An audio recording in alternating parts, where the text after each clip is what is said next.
Voilà, mesdames et messieurs, chers téléspectateurs, bonjour ou bonsoir, tout dépend de l'heure à laquelle vous allez suivre cette émission spéciale où nous allons parler de quelque chose que vous avez toujours souhaité qu'on puisse parler. Qu'en est-il des FONIB? Nous allons en savoir plus avec notre invité qui est juste à côté de moi. Salut madame. Bonjour monsieur. Merci beaucoup. Madame Nicole Ntumba Boacha, elle est directeur de cabinet adjoint du chef de l'État en charge des questions politiques, juridiques et diplomatiques. Elle est professeure des universités, mais aussi présidente et fondatrice de l'ASBEL FONIB. Madame, qu'est-ce qui vous a motivé de créer FONIB? Qu'en est-il? Ce qui m'a stimulé à créer FONIB, c'était simplement, j'avais besoin de participer à la construction sociale et culturelle du pays. C'est-à-dire, après avoir observé les faits, parce que tout part d'une observation, oui. Après avoir observé comment tourne la société au point de vue aide, au point de vue entraide, je me suis dit, tiens, pourquoi est-ce qu'on n'apporterait pas la pierre à l'édifice, mais autrement. Oui. Autrement, c'est comment? C'est en se disant, bon, on va aider, mais qu'est-ce qu'on fait de l'aide après? Qu'est-ce qu'on fait de l'aide qu'on apporte à toutes ces personnes qu'on veut aider? Les éduquer en même temps à comprendre que si je t'apprends à pêcher, tu peux devenir pêcheur. Si je t'aide, à ton tour, toi aussi tu peux aider. Pour ne pas rester toujours dans une situation d'éternel assisté, mais aussi qu'à ton tour, si quelqu'un te demande de l'aide, tu peux le faire. Donc c'est un peu comme ça que c'est né et ça remonte très loin. C'est quand j'étais au campus de Kinshasa, à l'UNIKIN, ou quand j'étais en troisième graduat, je crois, je voyais les petits moineaux, oui. Les petits enfants là, on dirait des chégués aujourd'hui. Oui. À notre époque, on les appelait moineaux. Il y avait un chégué qui s'appelait Polo, enfin un moineau qui s'appelait Polo. Et quand Polo passait toujours devant, j'étais prise de, je sais pas, une attirance envers ce garçon. Il avait des chics aux pieds, dans ma yanzito et ma colo. Des habits déchirés et tout ça. J'ai dit, mais comment je peux aider ce petit? J'ai dit, ok, je le prends en charge. Toute étudiante que j'étais, avec les maigres moyens, j'ai pris en charge ce petit. Mais en prenant en charge, je lui ai acheté des habits, je lui ai fait soigner les pieds, etc. Mais j'avais oublié d'aller avertir sa famille que voilà, je suis en train d'aider votre enfant. De sorte que quand j'apporte de l'aide à ce petit, quand il rentre chez lui, toute l'aide que je lui offre, la famille s'en accapare et il revient comme il était avant. Ça m'a interpellé. J'ai dit, c'est que cette aide-là qu'on offre, on peut l'entretenir autour de soi pour que le concept de l'aide puisse mieux être compris. C'était en quelle année exactement? Waouh. Vous me ramenez troisième graduat, mon Dieu. C'est fou.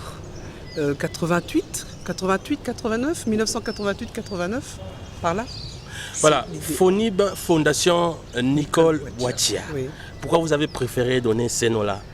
Bon, je voulais donner aussi un nom de paix, un nom abstrait, mais je me suis dit, il faut quand même que les gens sachent qu'il y a des personnes de bonne volonté qui veulent vraiment s'investir dans le mieux-être des gens. Alors, c'est peut-être mieux qu'on identifie la personne qui veut faire ça, en toute humilité. C'est même pas parce qu'on sache, et ça, quand on est griffe ou quoi, non.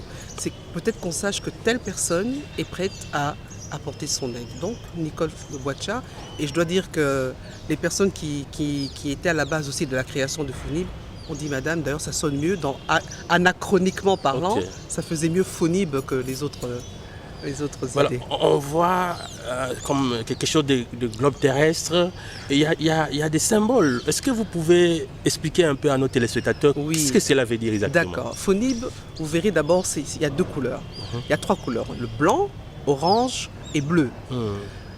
Le blanc, le bleu et le orange, c'est deux mains qui font ça, qui font que les gens sont solidaires. Okay. Donc il y a la solidarité entre nous, les êtres humains, main dans la main, c'est comme ça. Et on forme un cercle parce que finalement, nous nous retrouvons tous au même endroit et on doit s'aider.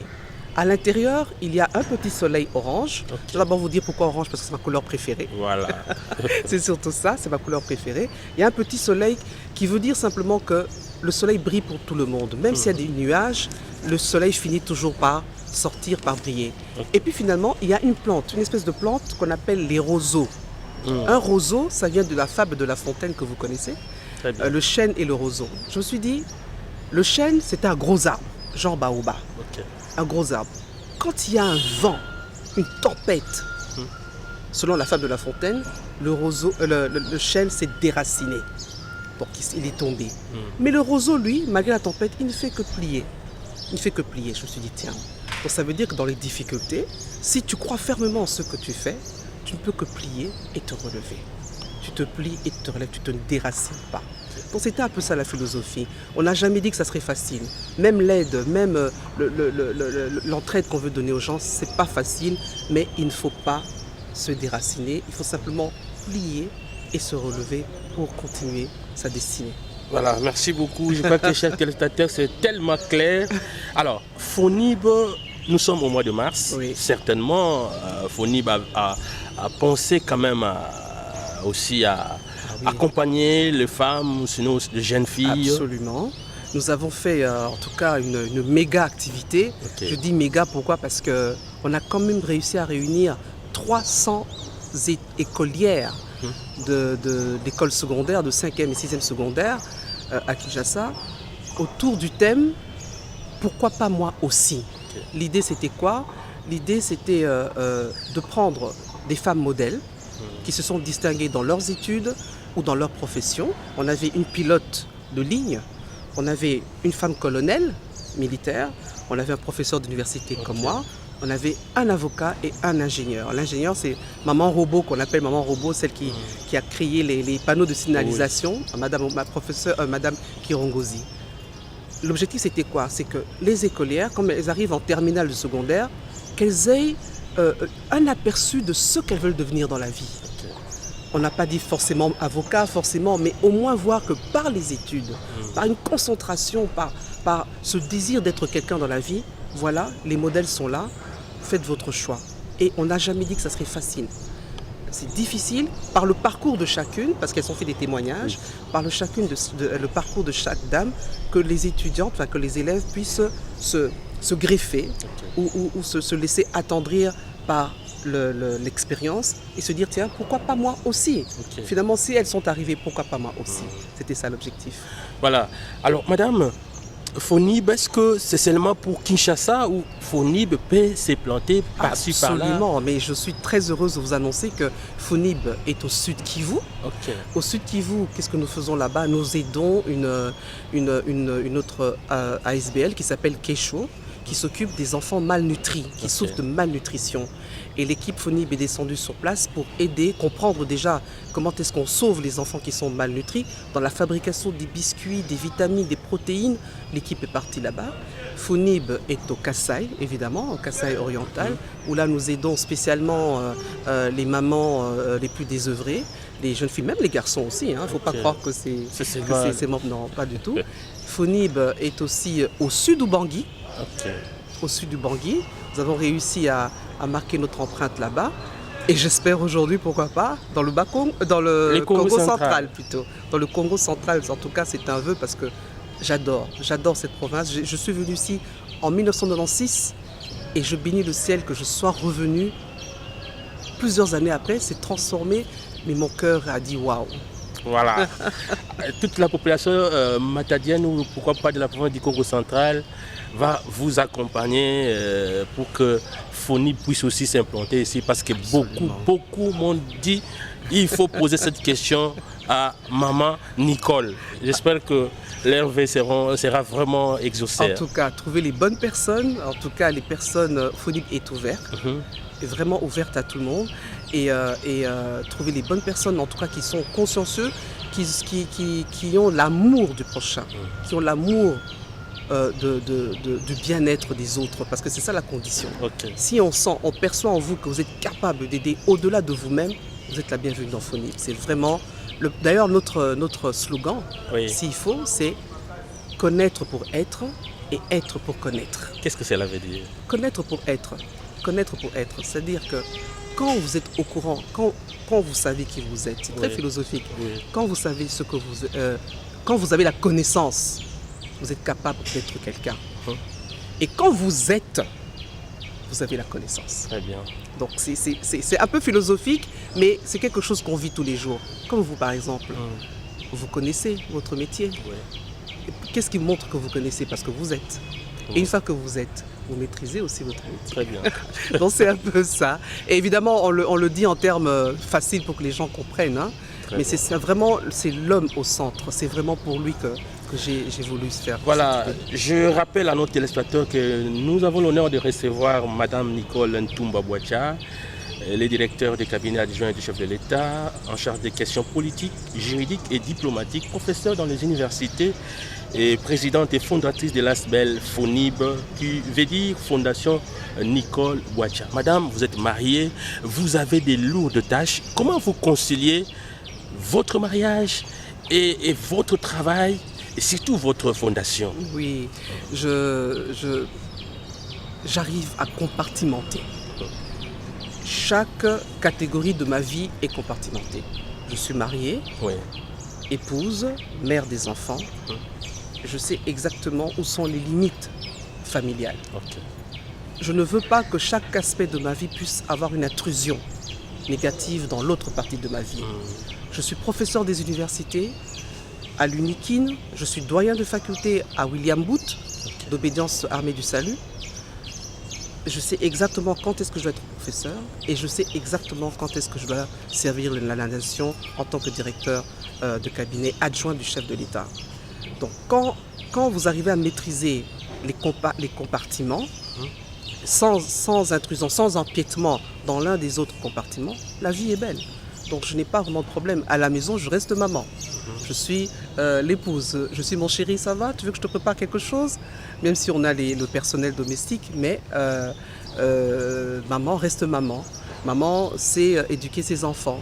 Mais une fois que l'activité de maman est terminée et d'épouse est terminée, eh ben, je vais m'occuper aussi des autres enfants, mes étudiants.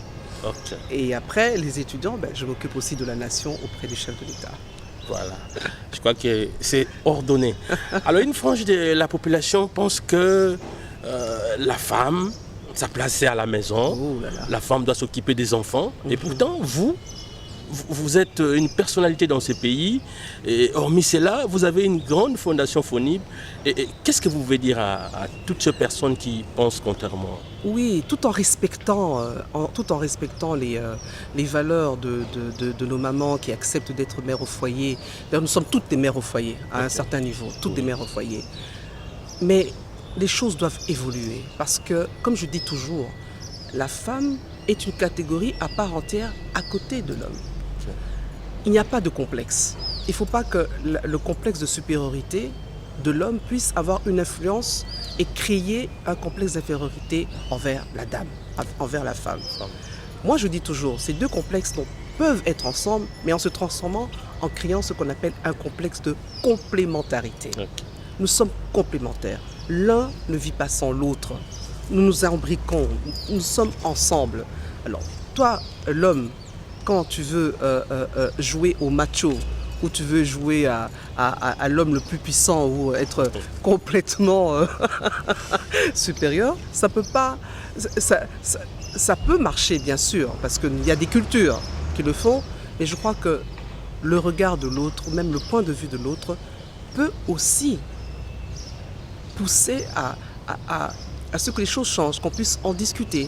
Et vous voyez que de plus en plus, avec la réalité sociale de notre pays aujourd'hui, entre nous, les femmes, c'est elles qui font le commerce, c'est elles qui se lèvent le matin, acheter du pain, c'est elles qui vendent, etc. Parce que nos hommes, le boulot n'est pas tellement là, et elles contribuent au foyer. Et parce qu'elles contribuent au foyer, il ne faut pas négliger cette donne-là. Donc je crois qu'il y a le dialogue, parler et se dire que tout en te respectant, tu es mon mari, je t'aime, mais je suis aussi une personne à part entière, on peut dialoguer et faire ça ensemble. En tout cas, c'est mon point de vue et ça marche en tout cas. Merci beaucoup, madame. Mais vous êtes professeur et nous connaissons tout ce qui se passe dans les universités. Ce n'est pas facile de vous enseigner de grands messieurs, de grandes dames. Vous avez en quelque sorte une domination sur toutes ces personnes que vous enseignez. Est-ce que ce n'est pas une façon pour vous, dans votre foyer, de dominer sur votre mari ou... Comment vous conciliez un peu tout ça? Parce que vous êtes épouse, madame. Oui, tout à fait. En tout cas, loin de moi l'esprit de domination. En aucun instant, à travers mes actes ou mes propos, j'ai eu ce sentiment de dominer. Je ne peux pas dominer, je connais ma place. Je sais que je suis une femme, je suis une mère Et pour qu'on soit en paix dans le ménage, justement, il faut que chacun respecte sa place. Et je crois que l'esprit de domination doit être vraiment loin. C'est vrai que mon métier fait que tous les yeux sont braqués sur vous en tant que professeur, mais je crois que j'ai ce don, j'ai ce talent de faire un discernement. J'ai l'esprit de discernement fascine. Et comme je vous ai dit tantôt, c'est vraiment chaque chose en son temps et chaque chose à sa place. Les étudiants peuvent être fascinés. Oh, madame le professeur. Même s'il y en a beaucoup qui ont eu des clichés en se disant, mais elle ne peut pas, une femme comme ça, avec un cours aussi gros, parce que j'ai un cours avec grande pondération. Madame, non. Il y en a même un qui est venu me présenter des excuses à la fin du cours en disant, madame, pardon, un cours comme droit international public, je n'ai jamais pensé qu'une femme pouvait le faire. Et la façon dont vous l'avez remis, madame, mille excuses. Donc vous voyez, donc ça veut dire que ces enfants ces étudiants savent qu'il y a une grande dame, et parce que je veux être une grande dame, rien ne peut me faire penser le contraire. En chaque femme, il y a une valeur et un potentiel. C'est à nous de faire sortir ce potentiel dans n'importe quel domaine. Élitiste ou moyen, peu importe, mais en tout cas faire sortir ce qui est à l'intérieur pour exister tout simplement.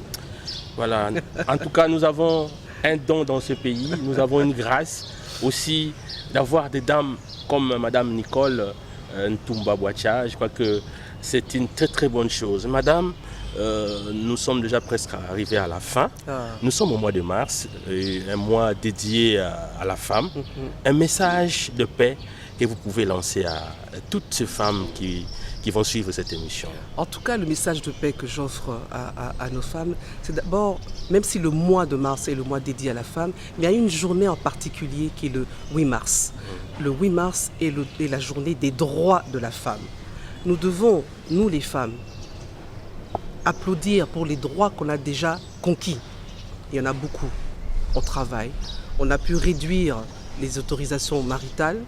Maintenant, on négocie avec le mari pour travailler, non pas l'autorisation. Mais aussi se concentrer sur les autres droits qui restent à engranger, à obtenir. Parce que ça continue. Ce n'est pas tout à fait parfait, mais c'est déjà ça. Alors, mes sœurs, mes mamans, il n'est pas question de baisser les bras. Il est question de lever le poing pour dire que nous aussi, nous sommes des êtres humains à part entière et on a droit aussi à évoluer et à être finalement des graines puissantes pour cette société, ce Congo qui nous appartient à tous. Voilà un message fort en tout cas. Alors madame, je crois qu'on va mettre un terme à l'émission. Mais il y a une question qui me revient. Ici, là, vous allez totaliser une année depuis que vous êtes nommé directeur de cabinet adjoint en charge des questions politiques, juridiques et diplomatiques. Est-ce que, parce que vous avez remplacé un homme, comment vous évoluez avec votre cabinet? Non, j'évolue très bien, surtout que l'homme que j'ai remplacé est un collègue professeur, professeur à qui je transmets mon bonjour. Un collègue, un ami de longue date et la transition était très facile. Parce qu'avant d'être directeur de cabinet, j'étais conseiller principal en charge du juridique et de l'administratif et lui, le collègue, était mon chef, on va dire, hiérarchique. Et la promotion a fait que je le remplace, mais ça s'est très bien passé en se disant, et d'ailleurs je me souviens dans son témoignage, il a dit « je pars sans partir parce que je sais que la place reste bien au chaud ». Avec une grande dame, professeur Nicole Ntumba Boacha. Merci beaucoup. FONIB dans la province du Congo central. Absolument, ça c'est sûr. Le Congo central est le prochain objectif de FONIB. Il va être bien implanté. Nous enverrons des personnes appropriées, des personnes, comme je l'ai dit, désireuses de faire de l'aide pour les autres. Et je vous jure, en tout cas, que FONIB sera bien là.